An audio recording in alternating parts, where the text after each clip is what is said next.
Hi everyone, I'm Rahul Tripathi. I head digital marketing for Airtel Business. Airtel Business is essentially the B2B arm of Airtel. I have been working with Airtel for say 4.5 years now.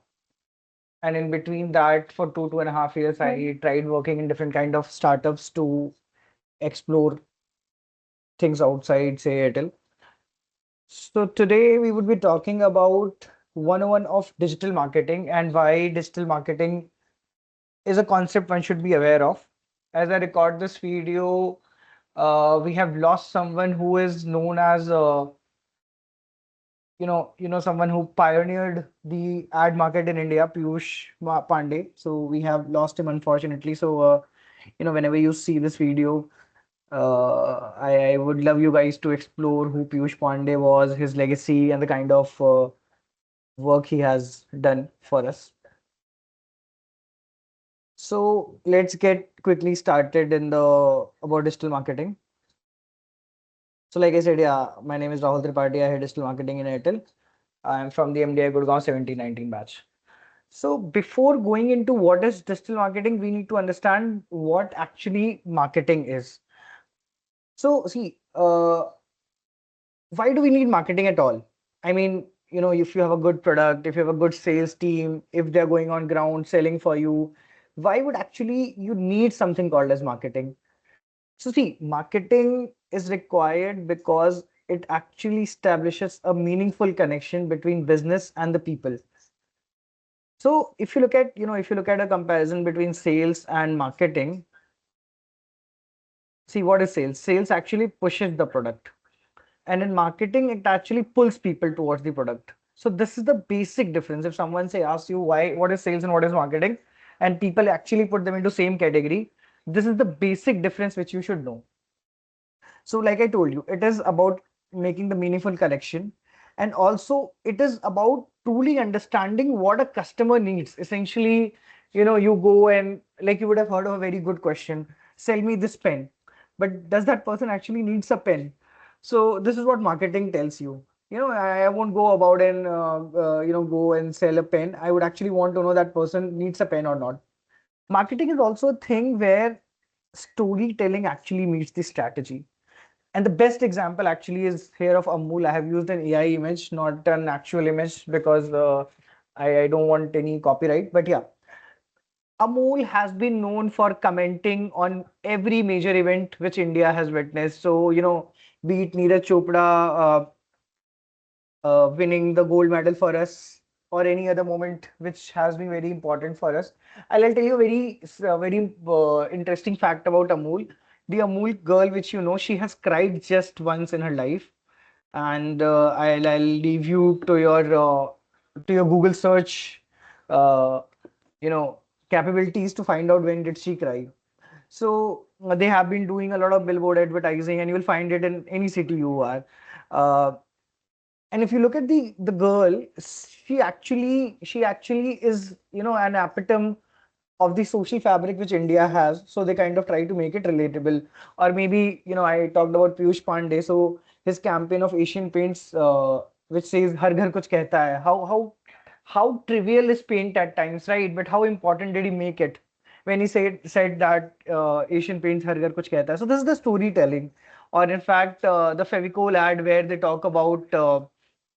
Uh, that the story of a sofa, how it travels through different generations and it is still intact. Or people filled on buses and walking in and then moving in a bus, like there are many people and they're stuck by Fevicol. So these advertisements are actually the storytelling which is required. uh, so this is essentially what marketing is.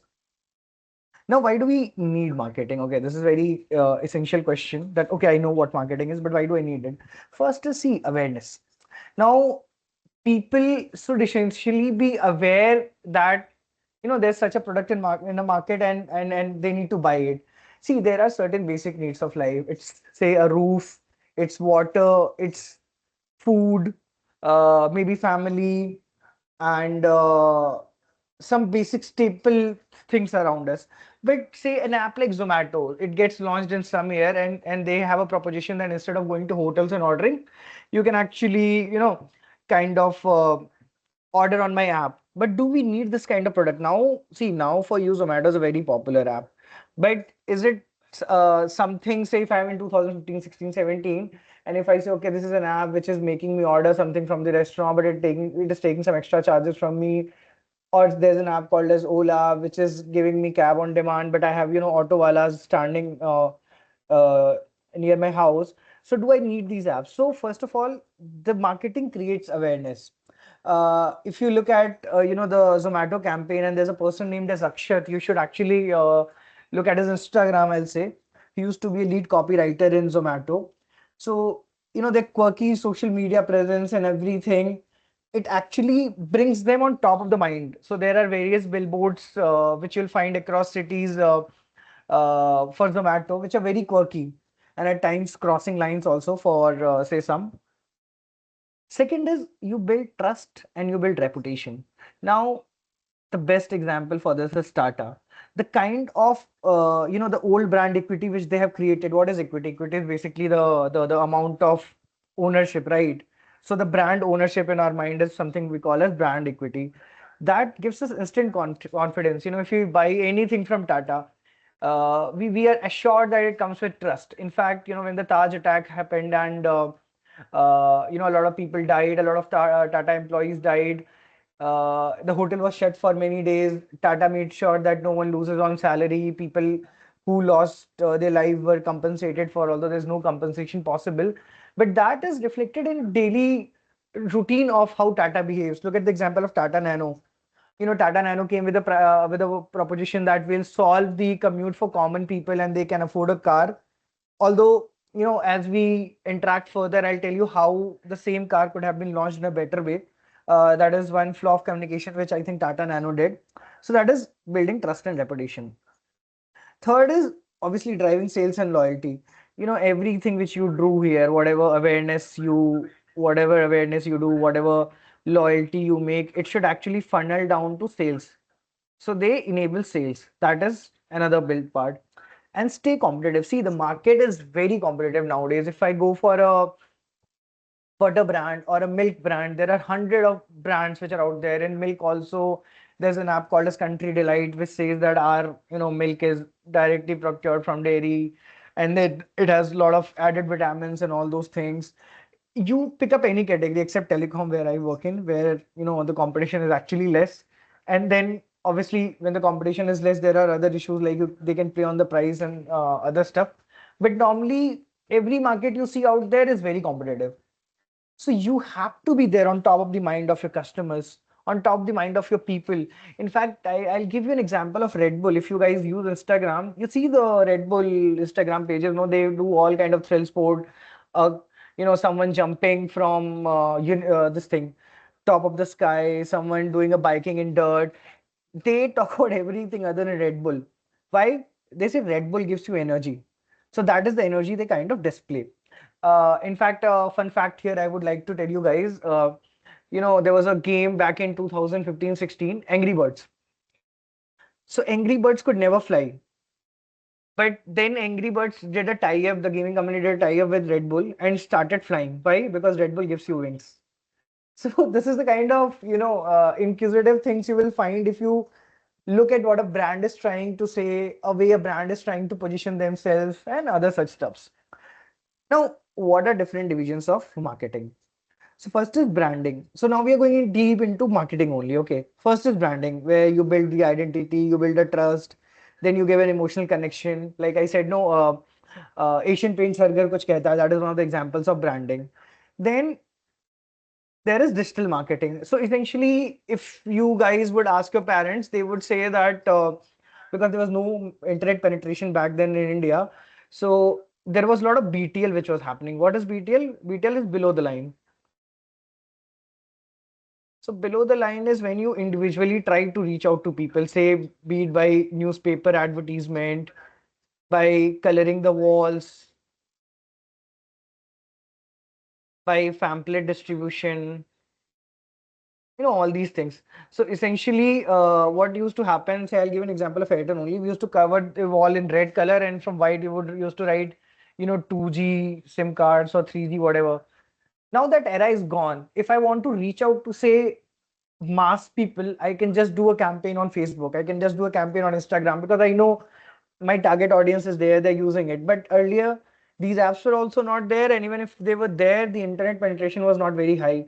I still remember in 2011, someone started using, Facebook from Orkut, and I was like, man, why are you changing it? I mean, I just adapted to Orkut, and now you're going to Facebook. What is this?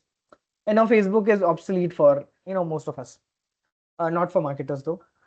Then there is CRM. CRM is essentially your customer relationship management. So right from how you reach out to your customers, to how do you generate interest, then how do you make a lead is essentially any customer who's interested, then how do you nurture them, be it say different kind of app notification, or say inviting them to your events, or sending them SMSs, or showing them a TV ad, and then how do you serve the product to them, and how do you serve them after that.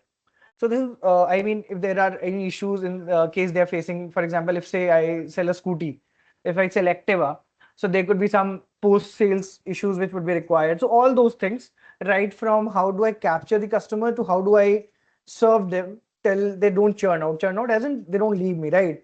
This whole journey is managed through different kind of platforms. They are called as CRM. Some examples are HubSpot, uh, then you have Freshworks, Lead Square. These are the kind of examples which we have there. Then there is channel management. Essentially, say if Parle makes a biscuit, right? It is not directly selling those biscuits. It would have different kind of distributors in all those cities.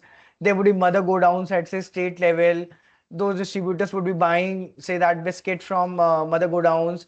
Then they would be giving to different kind of retailers. Those retailers would be, selling it to the ground, to the end customers. So these distributors, these mother go downs, these retailers, they are the channel partners. So that is channel management. That also comes into marketing, interestingly. Then whatever events and promotions we do. So for example, in Airtel only, we do an event called as IMC, Indian Mobile Congress, which is a very big event. Then there is Semicon, which happens for semiconductors. Uh, in fact, there are gaming leagues which happen, which are organized by gaming companies now. So a lot of gaming thing is banned, but yeah, those kind of things happen to attract people, to attract customer. And here also, no, there's a cut. Basically, one is direct event, and the second is surrogate event. So if we ever go deeper into events, it's a very big topic actually. It's not simply that you organize an event and you call 100 people and they are attending the event. There are, like, I don't know, maybe 50, 60 kind of events which happen, and there are different kind of marketing strategies those event drive. So it's a very different thing, but somewhere it is trying to enable sales only. That is something which we should be very clear of. Then there is a pricing strategy, right? At what price do you want to sell? So, for example, there's a Maggie packet, right? Now, if it is a 50-gram packet and if I'm selling it as 12 rupees, suddenly I see that people are not buying it because of 12. I need to sell it at 10 rupees. So, do I actually make this 50-gram go in 12 rupees, or just make the packet of 45-gram and then sell it in 10 rupees, right? How do I do that? And what is my competition doing? A lot of research goes into these kind of things also. So, this is the pricing strategy. Now, coming to what is digital marketing. See, digital marketing is reached in a simple term. You have to reach out to your customer. They are present. They have a lot of digital footprint. They are present on their mobiles, on their desktop, in different places digitally. Those are your channels where you have to go and attack them. You have to go and find them. You have to go and pitch your product to them. This is the end goal of digital marketing. This is essentially what digital marketing does. And it has been fueled by the kind of, the internet penetration which India has. So that is one, and we have one of the cheapest prices of internet in India. So that is why this has become so essential. See, traditional marketing, what it is a one-way broadcast. Like, if I paint a wall, you just read whatever is there on the wall, you can't do anything. But in digital marketing, it is a two-way communication which is being enabled. When I say two-way communication, basically, if I So for example, the reviews which we capture on Amazon, right? It's a it's a two-way thing. They also give us feedback on our product.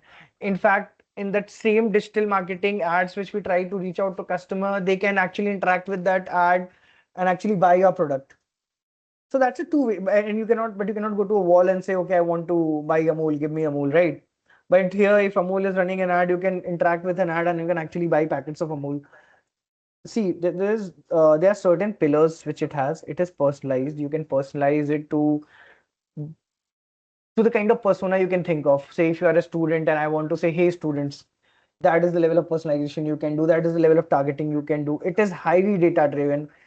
We can actually check the efficacy of the kind of content we are using and the kind of audience which is there and which content is marrying to which audience, right? So, for example, I'll give you an example of this. So, I was trying to sell a software and I was talking to them and saying that, this software is damn good and this will solve all your problems and we have very beautiful dashboard and blah, blah, blah, blah, blah. But people were not clicking on it. Then we realized that there was a variant of ad which was talking about their pain problem only. Are you not getting actionable insight? Are you not able to derive anything from the data which you have? And suddenly we saw there was an uptick in the kind of interaction and people were doing with the ad, right? So that is where we realized that our tone should shift from being a proposition based to being a end customer pain point based proposition, right? So instead of talking about us, we have to talk more about them. So it should not be inward, it should be outward. That is the kind of feedback you can only get from the paid channels or the digital channels. A wall painting in era 20 years back will not tell you which wall is performing good, which wall is not performing good, right? So there are different pillars to digital marketing. One is the search engine, essentially whatever Google, Bing, and the searches you do. How do you make sure that you come here on top? It can be organically also. There are different techniques to come on top in organically and in paid also. In organic, what we do is that whatever kind of keywords people are searching, we create content around it, and then we make sure that once someone searches for this keyword, this content shows up and organically we are actually ranked one or two.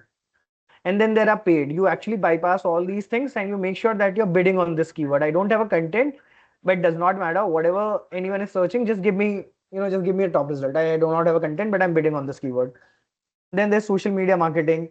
I gave example of Zomato. I gave example of Red Bull, right? Essentially, people post some quirky but brand related content, and that essentially contributes into branding also and demand gen also.